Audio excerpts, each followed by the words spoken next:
All right. So, Denise, where did you grow up at? I'm New Jersey. I'm a What? Jersey girl. What brought you to Amarillo, Texas?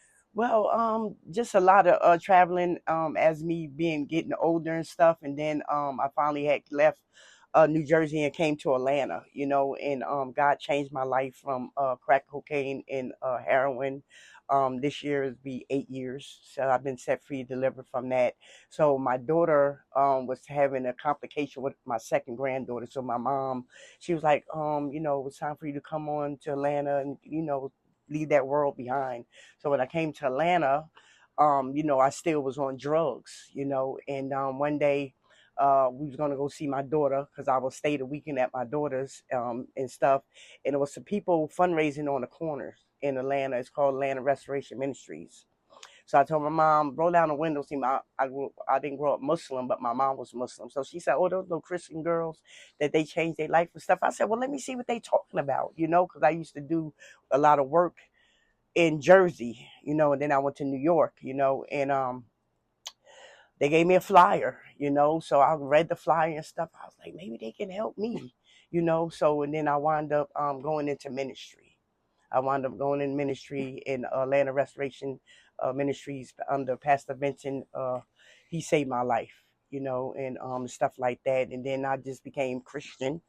I changed my life over from being Muslim. Somebody told me about Jesus, and I've been a believer ever since. And my road, yeah, I leave ministry and I come back, and I leave, but I know that God been had a calling on my life, to do ministry to help people. I am difficult at sometimes. I don't like play a lot of times. I'm serious, a lot of times and stuff like that. But I came to Amarillo doing ministry, and the ministry I was affiliated with, I had to leave. I don't want to, bash them or what I'm saying, none of that. But some things got to put you in for a season, and I wound up getting my own house out here. I met my landlord, lived right next door, to the women's home and stuff. So I was working out here, but I got real sick.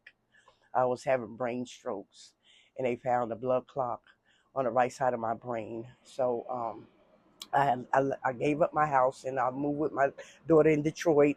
Some things worked out and some things, didn't. And then I went to Memphis, and like I said, I do ministry, So, I came back here to Amarillo with my landlord, Andrea, but they had took her house from underneath her. But I was going through a storm in South Carolina, so I came back here, and I started to go through storms, like being in the house with no heat and stuff like that. Stuff that I never like been through because God always made a way for me. So I didn't understand, I was in the house, but I never been homeless. I never lived on the street. I never lived in any tents. And I thank God that He always put the right people in my pathway here in Amarillo that helped me. And then I had to move out the house, and then I had got a hotel room. When I was standing at a bus stop, and this man, came, and I was like, oh, I hope you don't think, I'm some working girl lady or whatever. But I always sing praise songs. And he was like, I can help you, and he did. And the man did. And he gave me the phone number to Krista and John Lee that works for the HUD.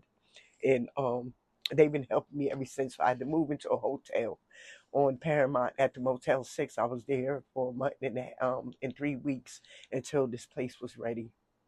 So I said, okay, Lord, I feel like this is like ministry, you know what I'm saying? It just sometimes I, don't handle things like I should, but now I'm in a season where it's quiet time. It's about getting back into me. And then I hurt my back. And then the other day, I fractured my toe. So I guess there's a season for me to sit down and get back into me and get back into my word and get back into things because I have so much to give. They take a lot of my ideas and stuff like that.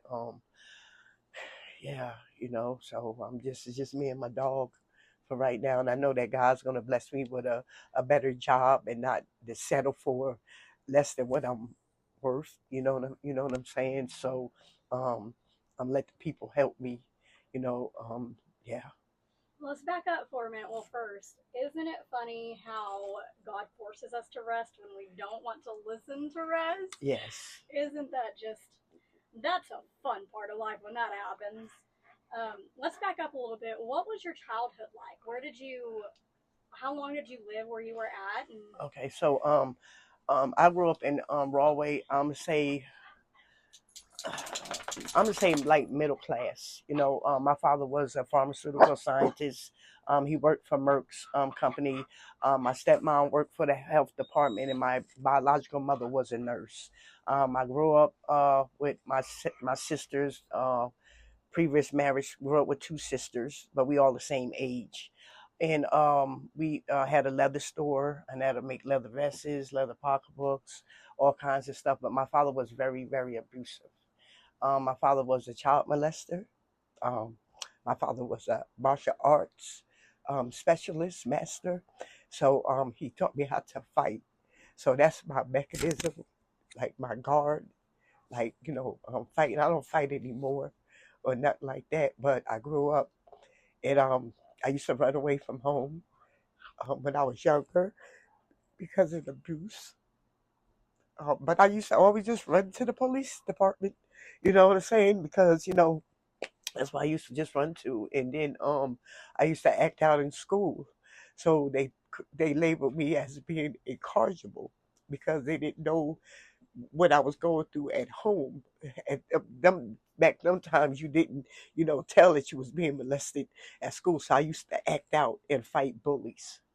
So and then one day he put me in this office and all these people around the table and stuff, and they thought that something was wrong with me until I had to let them know that no, it was stuff going on in my home. But I didn't grow up with my biological mother.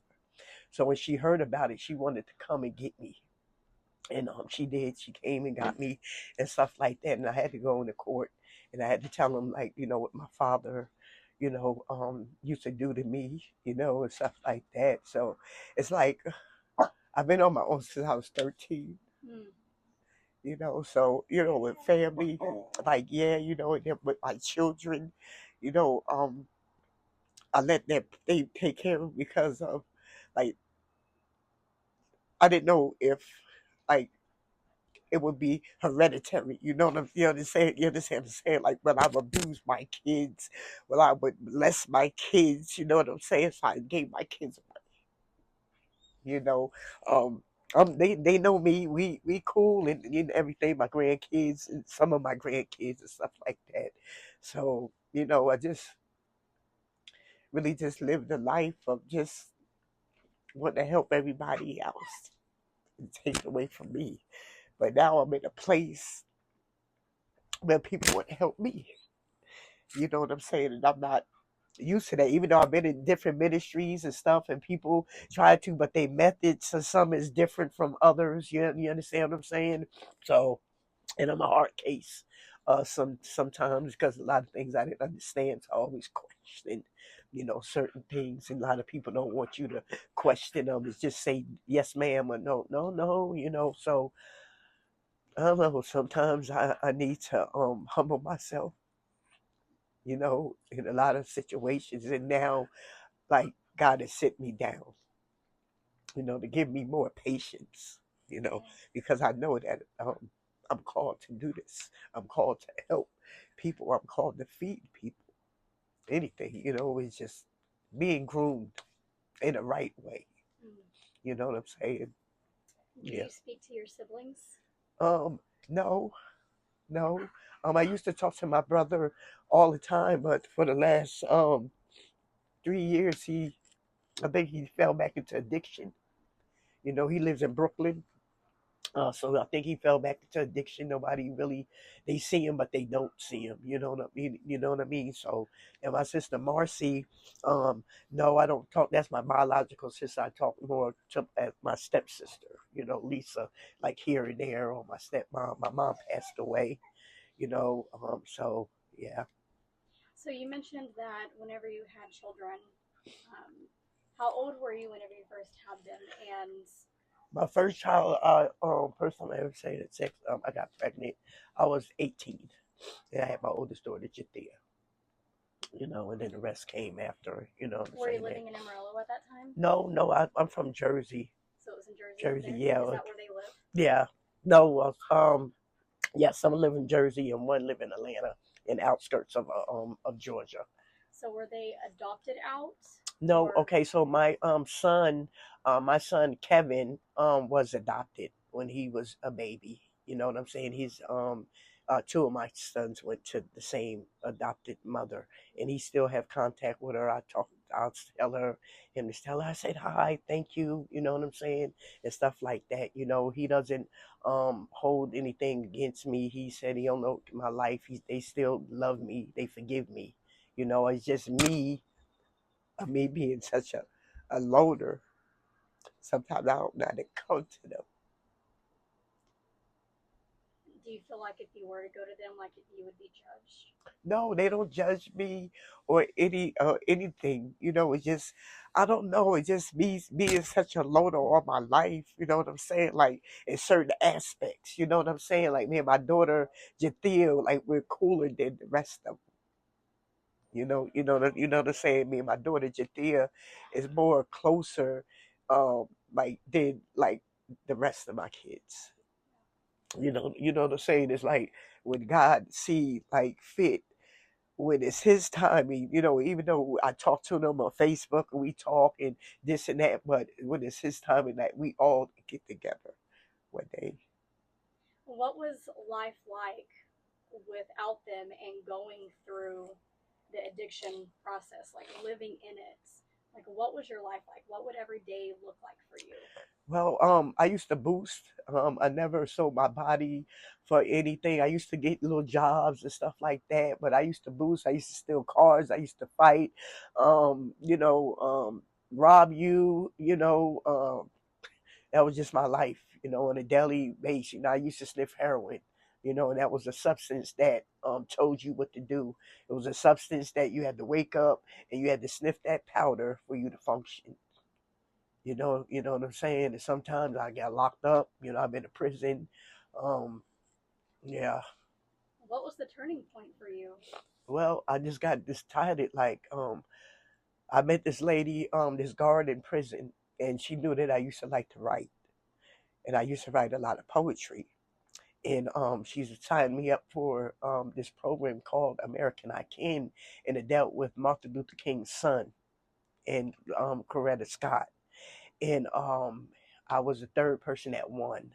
So I got offered a job with Atlanta, but it wasn't true. They didn't hit and hold the end of the bargain, So I get little jobs and do this, and I like to sell stuff, socks and all kinds of little stuff. I buy stuff and do resell it. You know what I'm saying? So yes, yeah, it's been hard. It's been like rough and stuff like that, but I feel like God always keep his hands on me because of all the ministries I've been in. I always pay my tithes, my offerings. I've done won souls for the kingdom of God. I done did a lot. I done planted good seeds. You understand? I get in my way because sometimes I feel like when I met like John Lee and Krista, I thought, they, these people ain't gonna help me. I'm not. You understand what I'm saying? Like, no, and they did. And then I thought like they kept postponing us coming in here. And I was just getting so overwhelmed, like me keeping a hotel room. Me had to go out there fundraising, asking people to help me. And God was sending the people to help me. He was sending the people to help me. And I said, you know what? I'm not a part of the dark. You know what I'm saying? I'm part of the light. You know what I'm saying? I want to feel alive again. I want to live life. I want my own house again. I want my dog to have a backyard. I want more dogs. You know what I'm saying? I want my children to come. I want to see my grandkids again. You know? And then sometimes I don't understand why I go through what I go through.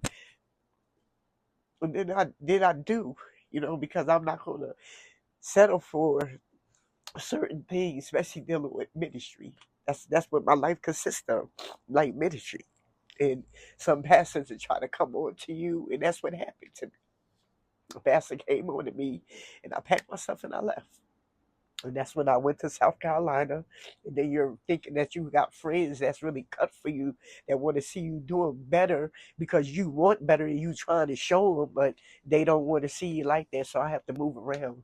And that's when I came back out here and to my landlord. I called my landlord. Her name is Andrea Rodriguez.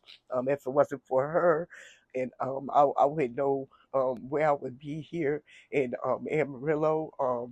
She don't play with you, you know. But she was there for me and her family, her children, and my friend Amy out here. You know, if it wasn't for them, I was suicidal. You know, but I know that um, I know that God holding on to me. You know, I'm preserved. I don't look like what I've been through. You know what I'm saying? I just want to get a chance. I just want to show people my talents, what I have to offer, especially here. You know what I'm saying? Especially here. You know, and I said, okay, God, you put me in a place where this is the first time they dealing with people. I dealt with people, not so much mental people. You understand what I'm saying? That you have to have a degree to work with some people. You know, so but I just have to quiet my storm in my head and don't overwhelm myself and just let everything just take place. Like I got set down, and this was my month right there on my calendar for me to look for a job. You know what I'm saying? But I say, hey, no, I don't want for nothing. If I need something, they'll get it for me. You know what I'm saying? I don't want for nothing. She don't, I make sure she good. I'm good.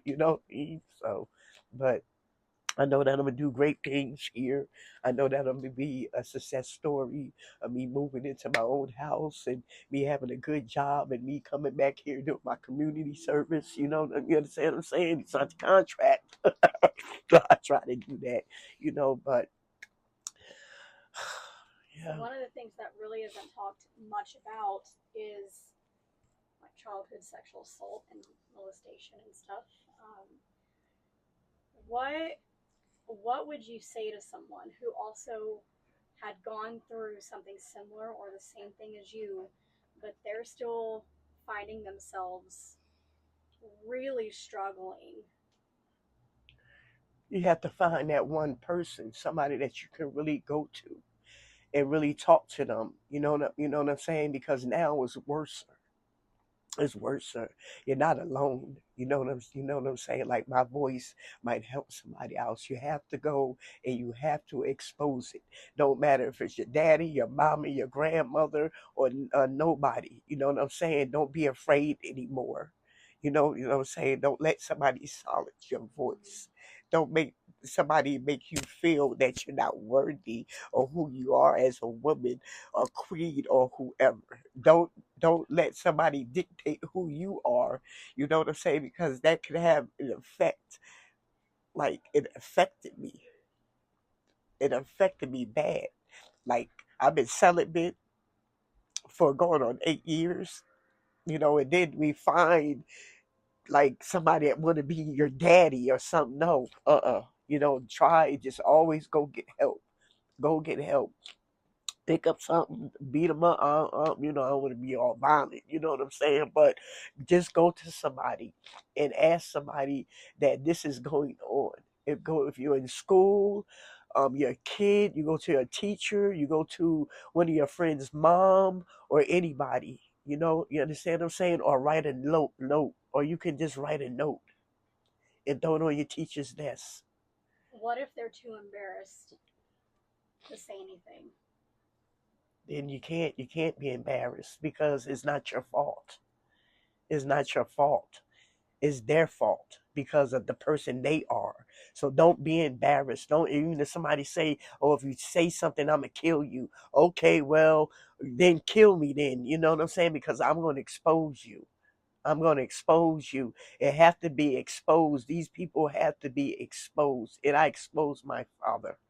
You know what I'm saying? I exposed him when I got older because I uh felt like he was gonna beat me. You know what I'm saying? My father was very, very very, very abusive. Very abusive. You know? Yeah. So don't be afraid like I was growing up until I stepped in that courtroom and I had to tell the truth. And I did. You know what I'm saying? If you got to write a note, you keep a journal, you throw it, you give it to a teacher. Don't be embarrassed. It's not your fault. That's how a person to make us feel like, oh, it's us. No, it's them. Don't be ashamed. Don't be embarrassed. You go tell your friend, anybody. You put a note and just, hey, that's what you got to do to live. You know what I'm saying? You don't want to wait till so many years. And even if it's been years, still expose it, talk about it, because we are the ones that stuck through life. You know, this had holding on to hatred, grudges, and being miserable. You understand what I'm saying? And when I went to Austin Restoration Ministries, and my first lady, Sheila Renee Price, she told me you have to go to the altar.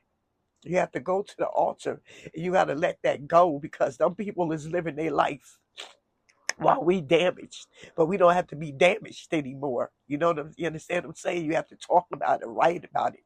And I had to write a poem.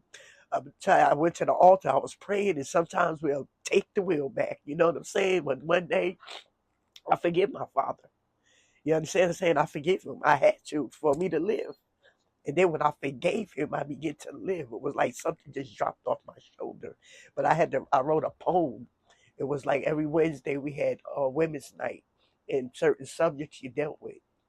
And I had to write a poem about my father. And it was called I Thought I Was Daddy's Little Girl. hmm That's what the name of the poem was called. I thought it was Daddy's Little Girl. Isn't that life said I was supposed to be? But instead you abused me. Many times I wanted to call out your name in a pleasant way, but instead it was in a painful way. I'm just like that, but Do I you think remember the whole poem? like no, if I will go back and write it down or something like that, yeah, I throw a little poetry from time to time or something like that, but I just want to get back into a lot of stuff that I was doing, and I got comfortable. It's always time don't get too comfortable. You know what I'm saying? So it's time for me to show, like yeah, she okay. You know what I'm saying? Yeah, yeah, yeah. What are your goals in life? What do you want your future to look like? I want my future to look like I want my children back around me, my grandchildren. I want a stable job. I want a little house again that I can call home and make home and be more productive because I know that with God is going to bless me with this time, He's not going to take it away because it's not going to be just me so anxious to do this. I have to sit back and I have to wait. You know what I'm saying? And my future, this year, God willing, I'll be 59. So I know my future. I know that God got something so great for me. And these people's gonna help me get it. Transformational Park is gonna help me get it because the name is transformation. You know what I'm saying? So you have to come in here. You have to start transforming in yourself. You can't keep doing stuff you did out there. You know what I'm saying? You know. What steps do you have to take in order to get to the goals that you want? I have to. I just got a young man coming here to talk to. So my first goal right now is get me a primary care doctor with my health. You know what I'm saying? Making sure my health and everything is good. You know what I'm saying? And then somebody just told me that when I'm ready to get a job, they're going to help me get a job like because I'm just kind of a little broke down for a minute right now, So and they made me feel real special. I was like, oh, for real? Okay, bet. You know what I'm saying? So I have to just talk about what I'm going through, like how I'm feeling. You know what I'm saying, and letting people help me, Is that letting something them. that's hard for you to do? Is to let other people help you? Yes, because every time somebody say they're gonna help me, you know what I'm saying, it's me more helping them than they're keeping their word and helping me. You understand the saying? And but you have to let people. I got to talk to people. They get ready to sign us individual counselors where I can really get to talk to open up. This is my first time opening up like this in a long time. Like it made me feel comfortable. I know I'm a crybaby. It was a time I never cried. I was so hard. You know what I'm saying? Until the World Trade Center bombing happened, and then I just used to ask God, well, show me that emotion. Why people be crying like that? You know what I'm saying? Until I just cry, and people be like, oh, is she crying? But that's just me. That's just me. I'm a good person, have a good heart, but I'm not gonna play with you though. I'm ministry. That's how they taught me, and stuff like that. But I'm glad that I'm here. I'm glad I'm in the cabins. I'm glad that they picked me. Where do you think life would be like if you didn't come across Transformation Park? Well, I probably would be doing ministry, probably be in the ministry, or I probably have my own little house or a little room or something like that, working or doing something, what I'm saying. If I didn't come here, but I was gonna leave. I was gonna leave. I was getting ready to go to Miami with one of my spiritual sisters and everything because when they said that this got postponed, I said, "Oh, no, this ain't real. This ain't real." But God said that He saw. God say He's know the plans and the purpose that He has for me. That's what Jeremiah 29:11 say. Some of it. So I had it, and that it didn't work out. So I said, "Okay, well, Lord, you got me here. You got blessing. You gave me blessing. You know what I'm saying? So you got to order my steps, whatever direction. You know what I mean?" And John Lee and Chris called me at the hotel and say, "Denise, don't leave." I said, why are you saying that? You know what I'm saying? She must have knew I was leaving. And they said, it's going to be on 24th. So I'd go out there and fundraise, Lord. And it's met this lady. I met this lady and she gave me $780. And I went and paid my hotel room for that whole week and got blessed with some stuff, and everything. And I'm here. I'm here, and I'm very thankful. I'm very grateful. Whatever they ask me to do, I do it. Whatever they want me to do, I'm going to do it to show my appreciation and my gratitude and my thankfulness. I just want to be a success story. I will be a success story. You know what I'm saying? I will finally reach my goals that I've been wanting to attain for the last 7, 8 years. I cannot wait until we talk again because the next time that we talk, you're going to have an amazing job. Yeah. You're going to be ready to go Yes. get that house, to see your babies, Yes. to do Yeah. all the things. Yeah, I do. That's one thing that I really I just want to see all my kids all together. And my grand 6 kids. I know some of them, but 3 of them I haven't met. But I know God's gonna bring that. I know He is. I'm I know excited He is. for you. Thank you. I'm real excited. I'm sorry for crying and all that. I am. I'm just a big crybaby. Y'all, I am. You know what I'm saying? You're human. You're talking about things that shouldn't be done to humans. And then I never like really um, got on camera like this to just even though we jumping in different like subjects or whatever, just to let people know me. Especially like in environment you is here. Sometimes you have to have your guard up. You understand? You know what I'm saying? But I have to go back to my teachers in ministry. I'm not fighting against my brothers and my sisters. I'm fighting against the principalities of the demons around here. So I have to pray. What would your dream job be? If you could do anything. Working with people, Cooking? cooking for the homeless, for the people. Okay. Give me a job in that. Why is that important to you?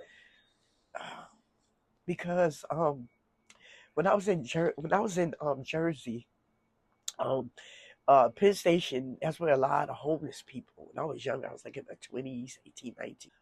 That point, me talking with the lady and stuff like that, it just made me just really just wanting to dedicate like a part of my life to just helping people, helping people. You know what I'm saying? Just helping people. Like I've been to 48 states. My ex was a truck driver. I've been to 48 states. I always get stuff, giving people stuff. I'm a giver. I'm a giver. You know what I'm saying? I like to give. You know what I mean, and stuff like that. So, and I love to cook. So it's the best way. Give somebody some socks and cook some food to them. You know what I'm saying? So that would be my really my dream job, and take pictures for like communities like this, like Moby doing, like pictures like you do. I did a little bit of photography in New Jersey, worked at Picture Peoples, you know. So I like to do that. Like really would like to really work in like communities like this, but feeding them. Like how you working down at the kitchen and feeding all the people and being hands on with them, going to the parks, like feeding people. Like that's what I want to do. My dream job is to really deal with like that, you know, cooking, like really cooking and just making sure, you know, making packages for people, like, you know, going out fundraising for Dub or whatever the case may be. So I would love to do. That's what I'm going to do. There you go. So I'm going to do. Speaking it into existence. Yes, Well, ma'am. Denise, thank you so much for You're welcome. telling your story and being so vulnerable to a lot of strangers on the internet. You know, I know you're in this place in this time in this season for someone else who is literally going through what you went through. Mm-hmm. And us following you is just going to be that massive beacon of light that they didn't realize is available and is out there. It is. Like, your light is going to shine so freaking bright. And Amen. I cannot wait to see the lives changed, all because you decided to share your story. Amen. I do. I do. Even if like a lot of like the doctor here, like she goes to a lot of different like places. Even with speaking to the kids, youth. I did it when I was in prison, the Scared Straight program, talking to them. You know what I'm saying? Stealing cars out there doing this. I did all that for you. You know what I'm saying? You don't want a record. You know what I mean? And stuff like that. You know. So anytime you might want me to go speak somewhere, you know, for you, I don't have no problem doing that. But thank y'all for choosing me. You know, God bless. Thank you. He was a good girl.